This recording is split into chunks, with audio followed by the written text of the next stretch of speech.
Yo, so guys, welcome back to another video. This is another basketball reaction, and this one is by Jimmy High Roller, and the video is the day Kobe became the Black Mamba, and which is one of the most recognizable nicknames of all time.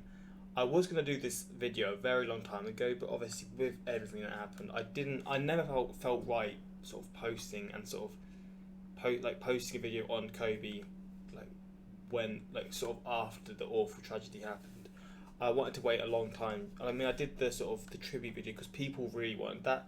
That sadly got taken down. So obviously, if you haven't seen it, I apologise. But I never felt right doing it. I just felt wrong. Maybe because certain people would probably try and profit off it and get views off it. I just didn't feel right about that. So I wanted to wait. And now I feel like this maybe I thought isn't the 24th. I forgot 20. There's something to do with Kobe coming up in the next few days. I think in LA, I'm not too sure what it is, so forgive me for that. But with that, I feel like it's sort of a good time to sort of return to this. And people are wanting Kobe sort of reactions, and of course, one of the greats of the sport, one of the greats of sport. And obviously, with this nickname, again, one of the most recognizable nicknames, I want to see where this came from and what. I've maybe seen sort of videos touched upon this in the past, but a full video focus on this could be really interesting now. So let's check this out and see where and why, which game this came from, and what led to it. We all know Kobe Bryant for his killer instinct, but Kobe Bryant wasn't always the Black Mamba. There was an event in his career that changed everything. This is the story of that event.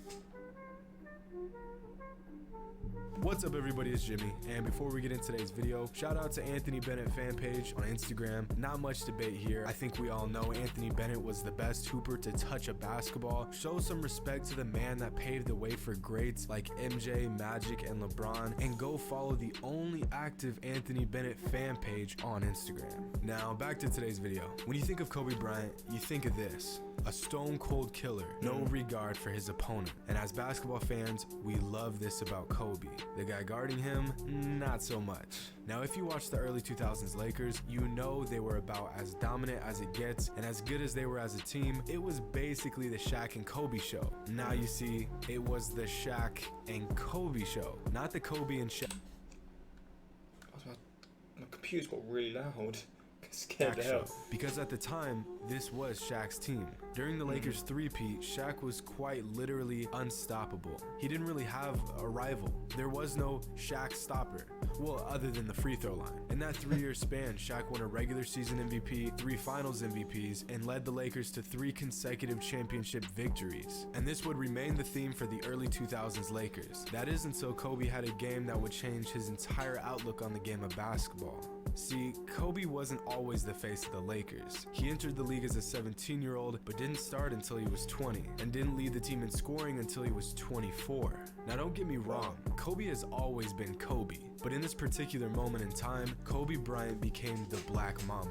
In the early 2000s, if there was one player on the planet that could give Kobe the business time after time, it was Tracy McGrady. Before the injuries took T-Mac's career, the dude could do just about everything you could think of on the basketball court and get you 30 points a night. People saw McGrady as the next guy to take over the NBA. But on March 15, 2004, Kobe changed all of that. At the time, Kobe was going through some serious off-the-court issues, dealing with strong accusations in and out of the courtroom, basically not being able to focus on the game he loved to play and his job. To make matters worse, Kobe and his wife were going through a rough time, understandably, and Kobe got kicked out of his own house. I could only imagine what was going through his mind at the time. This was all going down just days before he had to face off against Orlando and T-Mac. But the NBA is a business, and this was his job. So the night of the game, he laced him up and took the court like always. But Kobe wasn't playing like Kobe. First time he says he's never felt like he wanted to even be in the basketball game. He couldn't concentrate at all. Felt like he's lost everything. He had 1 point in the first half. He went 0 for 3 from the field and only scored 1 point in the entire first half. What? Tracy McGrady said he didn't even recognize him. He was passive, he wasn't taking any shots, and to make things worse, T-Mac was lighting Kobe up and already racked up 21 points by the half. The Magic were up by by 11 by halftime, and judging by the way Kobe was playing, they were confident they had the win. And it was this series of events that led up to one of the most important moments in Kobe's career. While sitting in the locker room, team down by double digits, having one of the worst games in years, Kobe put everything into perspective. He recalled this moment in an interview saying, "I remember sitting in the locker room at halftime and saying to myself, you know what? You may lose everything in life because of the situation that you've put yourself in. You may lose your family, your freedom, but I'll be damned this quote if just you lose seems, in hindsight, this quote seems even. Oh, basketball. man. Because this, I can control." And this is when Kobe became the Black Mamba. Taking the court in the second half, he immediately played a different kind of basketball, and it didn't take long for everyone on the court to notice. T-Mac recalls instantly seeing a difference in Kobe's game, physically and mentally. Second half, totally different story. Totally different dude. This dude came out and was kicking our butts. Kobe was pulling everything. Off the dribble, pulling. Double team, pulling. Goes up in the paint, draws contact, expecting the foul, pulling, and still gets the bucket. The man was unstoppable. The Lakers pushed the game into overtime and got the W. Kobe finished the game with 38 points, including 37 in a quarter, my days. 24 in the fourth quarter. The man went from 1 point in the first half to Sorry, 30. second quarter. I mean, when I say second half, but obviously 24 in the fourth quarter. That is actually a joke.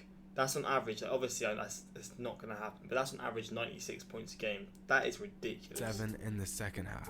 And this wasn't just against any team. This was against the future face of the NBA and his rival, Tracy McGrady. Imagine being in Kobe's perspective. Looking back, we know he won that case. But imagine what was going through his mind at the time. He didn't know whether he was going to be on a basketball court or in a prison in 1 year's time. But this didn't stop Kobe from playing basketball. Because if there's one thing Kobe was meant to do, it's play basketball. But this change lasted much longer than that second half. In the 2 weeks prior to this game, Kobe was averaging just 18 points a game. In the couple weeks following this game, Kobe averaged 31. He was a changed man. And he had 1 point in the first half. So that just goes to show mentally, something switched and something flicked in his brain at halftime in this game. And he was just like, you know what, fuck it. And that didn't just influence this game, it probably influenced the rest of his career. Well, it did. The Black Mamba influenced the rest of his career. Which just goes to show, man, mentally, he was a different animal, man. Like, he obviously had the ability, but mentally, man, untouchable. And I think every great player, or any successful individual for that matter, must face these types of incredibly huge, overbearing obstacles to reach their goals. The difference between those who are good and those who are great are the ones who face these challenges and not back down from them. Kobe Bryant is a once-in-a-generation player. He can score relentlessly, he has the skills of an all-time great, and he is a winner. But if there's one thing Kobe Bryant will be remembered for, it's his killer instinct and his ability to step up in big moments. Kobe was never, and I mean never, afraid of big moments, and this is what we love about the guy. T-Mac went on to say he believes he had a hand in creating the Black Mamba on that night in 2004. Taking credit for it, yeah. And I'd like to think, since you told me that story, good point, though, that had boss. something to do with creating the Black Mamba. Kobe has always been Kobe from the day he stepped into the league as a scrawny 17-year-old. But on March 15, 2004, Kobe Bryant became the Black Mamba. Hope you guys enjoyed today's video, man. And as always, until next time. As always, man, banger of a video. I don't know what the comments are gonna be full of, though, man.